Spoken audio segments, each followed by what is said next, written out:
Welcome to the Japanese American Journal. I'm Megumi Inoue, your host. And in response to our viewers' interest in learning more about job and job opportunities here in the Bay Area, we have with us our guest, who is the Job Development and Marketing Specialist at San Jose State University's Career Center, Daniel Newell, with us today. Thank you so much for joining us. Great. I'm so excited to have you because jobs are a hot topic right now, and I'm sure you're very popular creating and developing so many jobs for people. Let's start with the Career Center at San Jose State University and your role there. Sure. Well, thank you for having me first, and this is definitely a hot topic. It's been a hot topic, for years now. Like, where are the jobs? While the Career Center, we assist students in preparing them for employment and getting them ready for that next step to transition to the next level post, their education. And we also help employers, businesses, connect to students, connect to the next generation talent, and hiring the next workforce. Now, what I found interesting about you is you're not only finding jobs for people, but you're also developing jobs and creating jobs for people, which I found to be very interesting in a whole, really a new way that a Career Center might be positioning itself for their students. Can you talk a little bit about your role? And first of all, I should mention 100 developing jobs for 134 majors and 7 colleges. Quite a job you have. Yeah, I need to develop a few jobs to help me. But sure. So San Jose State University, the Career Center, saw that the economic crisis, the recession, had a very negative impact on college students especially. They were hard hit. And because of the recession and an increased tuition and increased student debt, the university said, we need to do something. We need to develop and create jobs for our students so that they can make an income to sustain their college education, graduate, and get a better job and pay down their debts. And so what they did was they created my role. It's the Job Development and Marketing Specialist role. And my role is to develop opportunities, one, jobs that already exist, and bring those opportunities to SJSU so that our students can obtain them, and two, actually create jobs that don't already exist, especially within Silicon Valley and the Greater Bay Area, so that our students can obtain them as well. How do you create jobs? I mean, how are you developing the jobs? What's that process like? There's several different ways to create jobs. One way is simply showing businesses how to utilize their capital to create an entry-level job, like an internship, a part-time job, maybe something seasonal. You'll find that a lot of small businesses and startups actually have some capital to support someone, a college student, for 10, 20 hours a week and help them work on specific projects. So what I do is I show them how to use that capital, design a job that meets their needs, how to manage the job, how to evaluate the individual that fills it, and hopefully how to sustain that job for the long term.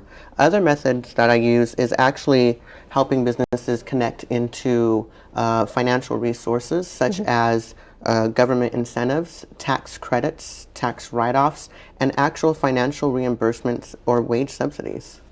So in that sense, you're really out there in the community talking to these employers and startups and saying, you should create this kind of position. You should probably have this kind of job. We have students that could do this, this, or this, and actually create opportunities that may be not there and offer them to the students. Exactly. What you're speaking to actually reminds me of a job development technique that we call job carving. We go into a business, we look at all these different professionals, a marketing professional, a sales professional, a PR professional, who maybe 1 hour of their time is committed to, administration, and another person, they commit 2 hours a day in admin, and someone else, 3 hours, whatever. And you carve out those roles that aren't really vital and don't really add to their expertise and say, now I just created a job at 4 hours a day in administration, and we may have students that want to get the foot in their door and do admin or be an office manager. And this, you can pay them less because it's an entry-level position, and your experts can concentrate on what they're really there to do. And how are the students responding to this kind of help? Are they open to this new type of position that's being developed for them, or? I don't think the students don't necessarily know that what we do behind the scenes to actually get these job opportunities to them. The marketing that goes into it, the job development, and how the Career Center and all my colleagues work very hard to bring them these opportunities. So I don't think they know. How can the public get access to them? I'm sure there'd be many people who would want to have that type of opportunities being presented to them as well, yeah? Yeah, well, actually, the job developers, we're not unique. There's a lot of job developers in the Bay Area that do the same thing I do. It's just a lot of them are attached to different entities like community organizations, other vocational schools have job developers. So we exist, but I don't think the other job developers necessarily generate and develop the amount of jobs that we do. I'm kind of looking at this as almost like a new way for job seekers to approach a job search. It almost seems like rather than go to a classified ad and say what's out there and saying what is a job that I can have, it seems like the more viable thing for people to do would be to seek people like yourselves who are job developers and say, what's being created out there? What are jobs skills that I may have that could actually be, suited for something that's been created versus something traditional that I'm looking for? Yeah, so utilizing an employment specialist and job developer is definitely one route that an individual can go in their job search.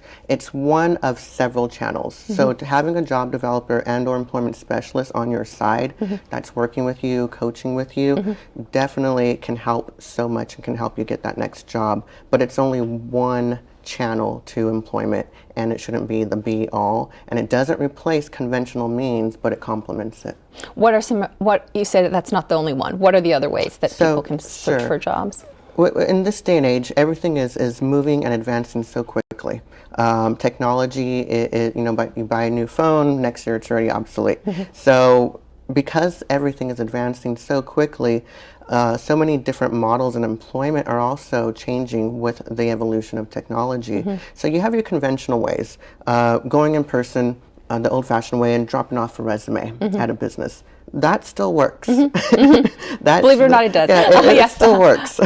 It's time-consuming, but some employers actually appreciate that you took the time to come in, get dressed up, and hand-deliver your resume. So that still works. Don't get rid of that. Other way, attending job fairs.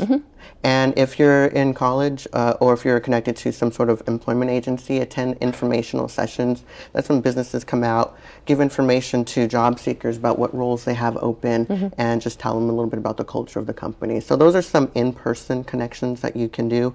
Some online connections are online job boards and social media sites, forums and listservs, groups on LinkedIn, Facebook, and utilizing meetup sites like meetup.com.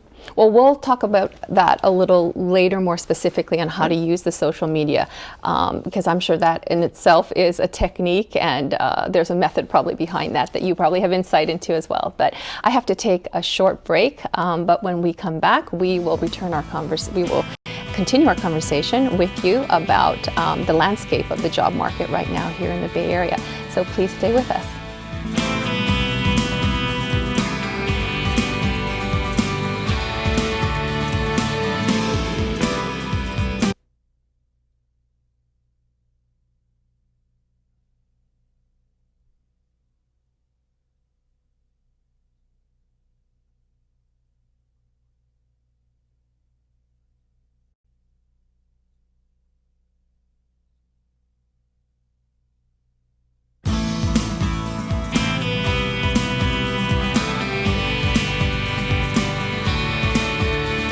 Welcome back to the Japanese American Journal. We're talking about job and job opportunities here in the Bay Area with Daniel Newell, who is the Job Development and Marketing Specialist at San Jose State University's Career Center. So welcome back again.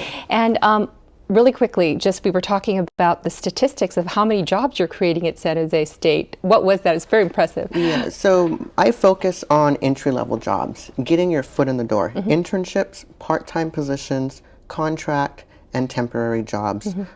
So what I do is I develop those jobs that are paid, and last year the Career Center developed 13,001 jobs. Yeah. Oh, that's amazing. 13,001. That's something you should be running for office, creating jobs for economy here in California. Now, the landscape of the job market in the Bay Area, usually it's quite strong comparative to the state, traditionally. What is the job market prospect now? I know you're in the forefront, talking to the employees, talking to the people out in the community. What is it like, and where are the jobs? Where are the jobs? Good question. So it's getting better. And although it may not seem like that in all industries and to all workers, it is. The past 2.5 years, nationally, things have been getting better. State level, about the past 2 years, and locally in Silicon Valley or the greater Bay Area, the past 2 years, employment has been increasing at a steady rate. What I'm seeing are employers are demanding a higher skill set. And that means you may have to go back to a vocational school, a community college, brush up on some training. You may have to go back and get that degree you never got, because that's what's in demand. Right now, we're seeing businesses hire in areas such as anything tech, not anything, but most tech jobs. That could be IT, software development, anything that supports mobile devices, phones, tablets, things of that nature. So technical skills. Yes, technical skills. We're seeing a need right now in big data. There's a strong need for individuals who have a skill set that can work with big data. That's a big need in the tech sector right now. Outside of that, what we're seeing are marketing, advertising, sales, mass communications. So social media is a piece of that, mass communication, someone who knows how to utilize and leverage the resources of social media channels to market and sell products or advertise products and services. We're also seeing at San Jose State accounting and finance increases as well. Oh, and one important area in tech that I didn't mention was cybersecurity. What is that? Excuse me. Ensuring that websites are secure, your information is secure. So, security, like you have antivirus software, making sure hackers don't break into your computer, things like that. Are these skill sets developed through college degrees, or are they developed through vocational schools, or where do you get these skill sets? Most of them that I mentioned would be developed at universities. At least most of the technical skills can and will be. Some of the other skill sets you might be able to acquire through other educational institutions, like Heald College can teach some of the business and marketing skills. But university level is probably preference over non-university institutions. Now, you mentioned some statistics about how education correlates with jobs. And you had some, I think, statistics showing that, in fact, it does matter to have degrees. Oh, definitely. Definitely. So living in America, and especially in California, and most importantly, the Bay Area, there are so many businesses here, and we're a hub of innovation for the world. And with that comes a need for having very high skilled jobs. Right now, the national unemployment rate is about 7.8%. But for a college graduate who's 25 or older, it's only 4.1%. And a healthy economy is typically between 4 to 4.8, 4.9% unemployment rate. So if you look at the college students, college graduates, they're 4.1, they're in a healthy economy. There's jobs for them. But if you're not in that group, then it's worse. If you have a vocational school, some college, or an associate degree, it's still better. It's 6.5% compared to 7.8. And high school diploma or less, it's worse. The unemployment rate is over 8%. Now, how about higher education? For example, can a bachelor's degree be enough now, or is the market demanding higher degrees, masters or doctorates or professional degrees to be, even considered for some of these positions that are out there? That's a good question. I would say a bachelor's degree is still very credible. Walking out with a bachelor's degree, again, that stat that I said, 4.1% is with a bachelor degree or better. So yes, it's still relevant. Relevant. So you do still recommend people to Oh, do yes. it? Yes, definitely. And the other question too is job transition. People have asked, for example, is it important that you come out of a degree and get a job right away, or are employers looking for more job experience, more internship experience, more life experiences prior to hiring you, or do they really want you to come straight out of college? I think this is some of the questions that might be. Yeah, it's a combination of those. So employers want you to have experience when you come out of college. That can be in the form of internships. It can be a volunteer opportunity. It can be service learning. It could be an apprenticeship, an externship, all these entry-level jobs that just get your foot in the door. What we tell our students is you need to start planning your career the moment you get accepted into college. Because your freshman and sophomore year, there are things you can do that can prepare you for your junior and senior year when the employers really want you to take on that internship. And so to answer your question, having that experience is critical. Internships are critical. You need to get them while you're in college. Start off early, because if you wait till you graduate or wait till your last year, you might be too late already. Now, so as a job developer, as you are as well, it would be probably beneficial for them to talk to you early on to kind of you can assist them even developing something that's specific to what they want to go in as far as direction for jobs. Yeah, it would be beneficial for a student to talk with their employment counselors or consultants. My role as a job developer is somewhat unique to a university. So a lot of university students won't have that option. And I work mainly with businesses. And I work with students through my liaisons my colleagues who I work with. So if they have a job developer on site that they can talk to, great. Some college universities are set up to have both their employment counselors do some job development too, and that would be good. That would be great. It's innovative what San Jose State is doing, isn't it? You said you were probably one of the only ones offering this type I know that we're probably one of the only ones who has it set up the way we have it. Some universities have job developers, but we've developed a model that really works for us, and that's generating jobs. And I have another project on the back burner that I won't talk about here, but that can probably be implemented at our university, and that will help stimulate and create more jobs. Now, I know there's something really quickly that that you founded called the Workforce Development Summit. We have a few minutes, but if you could quickly talk about that. What is that? Sure. Several years ago, I was the founder of the Workforce Development Summit.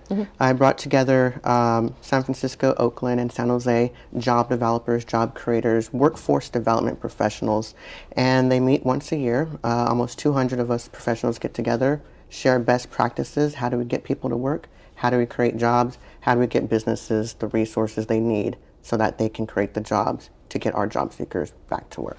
And so is this accessible through the public? Can the public access what you created? Yes, I believe the next one is next year, which is 2013. It's usually held in around a November time frame, but it is open to, at least last time I checked, to anyone who buys a ticket. Oh, great. Okay. Well, I have to take a break. Please stay with us, and we'll conclude on our next segment with probably some advice and tips for job seekers out there. So please stay with us.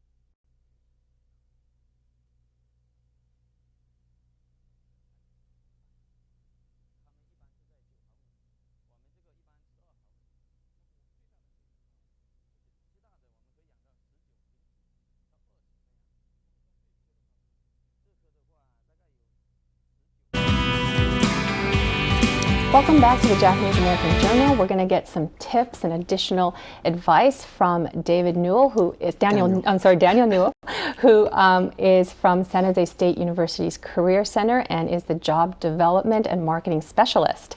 So quickly, I want to talk about and touch on social media and how can social media be accessed and utilized to find jobs. Sure. So social media, and this is actually the surprising thing that I wanted to mention earlier, is that we're hearing from different employers and from different polls and surveys that employers' interest in posting on online job boards is declining. Oh, it is? Yes. And instead, they prefer to recruit through social media channels. So what that means is that if you're not following this trend and you don't know how to have a presence on social media, like Facebook or LinkedIn, or Facebook, LinkedIn, Twitter, whatever channels you're using, but most importantly, LinkedIn, then you will be behind. Again, you don't want to be that person with an old-fashioned resume that has one title, but you're open to all these different jobs, because now you need a different resume per job, and now you're not just using an online job board isn't going to be good enough, because you also have to use social media. So it's keeping up with the trends, which is going to be very important. And so to respond to your question, LinkedIn is probably the #1 spot for career professionals looking for a professional job, something with a little higher skill set, looking for jobs that pay more than a minimum wage, that are not in the service or foods industry. And that's making sure, one, your profile is 100% updated, and that your profile is active. You log in, you connect to people, you post onto a job board, onto forums that you're part of, join groups. If you have a blog, if you don't, I recommend making one and writing a blog every so often about something related to your job. Related to your, And so that when a recruiter looks at your profile, they can see, oh, you're active. You post relevant status updates. All your connections are people who are professionals, or people who are in your field, or people that you can leverage as a resource if you were to work for us. Also, you have a blog. Oh, look at all these different topics you're relevant on. It shows your expertise. People recommend you. And now LinkedIn has a function where you can endorse their skills. So someone can go on and endorse someone's communication skills, or endorse... Kind of like a like type thing, yes. And so now what that does is it makes you stand out. So this profile that has a blog, status updates, connections, endorsements, recommendations looks so much better than the person who just has a profile. Resume. Yeah. Or yes. Yeah. So keeping it updated and knowing how to respond and how to act in each social media channel is critical, because the way you act on Facebook is not the way you act on LinkedIn, which is not the way you act on Twitter. Twitter, exactly. Exactly. Do you recommend a separate account for those versus like a personal Facebook, a business-related Facebook? That's a good question, and that's going to change, I believe, based on the generation that's using it. So one thing I mentioned earlier is one reason that so much of this recruitment is changing, evolving, is because of technology, and it's because Generation Y is entering the workforce. Generation Y was born using technology. They grew up using MySpace, then Facebook, now Twitter, LinkedIn. They've always had multiple things going on at one time. Have an IM open, a chat room, text messaging someone, have an email. So they need several different channels to be contacted by. Recruiters, a lot of these young recruiters are Generation Y. They want to post to certain places. They want to be on Facebook. So you have to be caught up with all of them, and also utilize all these different channels in order to be made aware of what's going on. How do I apply for this position? So Generation Y, they're different than the preceding generations. Baby boomers, they live to work. Their whole life was to work. Generation X, they had a work-life balance. They tried to bring more balance into that. So they worked, but they also had a life, but they were kept very separate. Generation Y, we're seeing work-life integration. Yes, and so we want to work from home. We want to be able to come and go as we please, and we want to also have our colleagues on our Facebook, and have our friends on our LinkedIn as well. So you want to combine, you're seeing this trend of wanting the combination of personal life, work life, it's all kind of integrated as one experience. It is for this generation, Generation Y, from 1980 to 2000, that generation, you're seeing more of an integration of the work life and the personal life. And your advice would be for the people who are in the preceding generation to follow that trend as well, do you think? Or do you think it should be kept separate? No, because sometimes that bites Generation Y in the butt. And so if you can manage that type of having a moderate and mutual personality on those various channels, then great.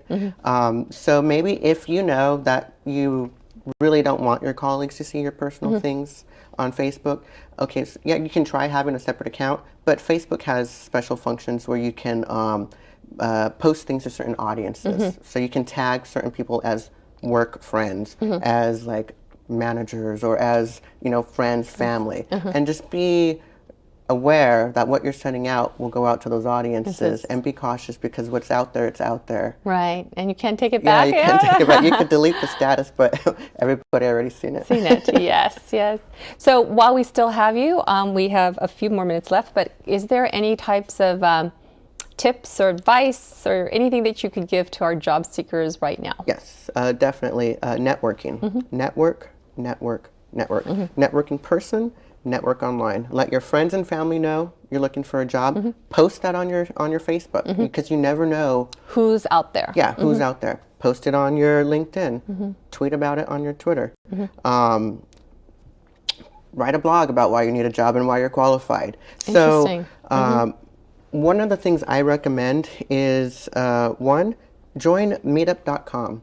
Meetup.com schedules different events for different types of any interest. So if you're a marketing professional, I'm sure there's a marketing group in your area that maybe meets for happy hour once a month, and you can go and hang out with those people and make contacts. I tell people who are unemployed, don't only hang out with people who are unemployed. They're not going to help you. Hang out with people who are working, who are in the field. And a colleague of mine today just gave me a great recommendation, was use LinkedIn, do a search on the college you're attending and your major, and see who else comes up. See what companies they work for, and reach out to them and say, hey, you know, I'm a college student looking to get my foot in the door into the same industry. You went to the same school, same major. Do you mind talking to me for a few minutes? Yeah. Well, thank you so much. Your information was very encouraging and very helpful. And for our viewers, I hope you were encouraged as well with the job prospects here in the Bay Area. I certainly was encouraged.